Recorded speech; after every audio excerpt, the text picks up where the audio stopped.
যাহা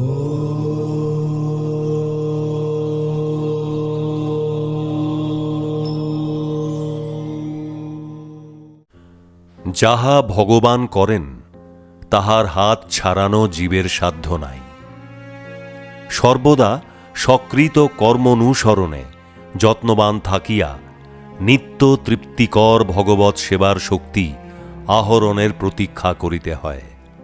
অর্থাৎ সকল ভার ভগবানে দিয়া ভাগ্যানুযায়ী কর্মক্ষেত্রের আয় অনুসারে ব্যয় করিয়া ধীর ধৈর্য শক্তির দ্বারা পরম পদ লাভ করিতে পারা যায়।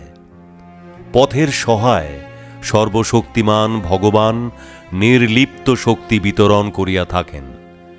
তাঁহার সাহায্যে এ ভব সংসারের আবরণ কাটাইয়া নিষ্কৃতি লাভ করিতে পারা যায়। ভগবৎ চর্চা প্রকৃতির বশে জীবদ্দশায় কর্তাভিমান দ্বারা ক্রিয়াকর্মতে বদ্ধ করিয়া দেয়। এই ভ্রান্ত মায়ামুগ্ধ জীবদ্দশা মুক্ত হইতে একমাত্র ভগবানের আশ্রয় ভিন্ন অন্য কোনো উপায় সৃষ্টি হয় নাই বলিয়াই ভগবৎ পদ স্মরণের ঊর্ধ্বতন করিতে হয়। তাহাই কৃপা সাপেক্ষ।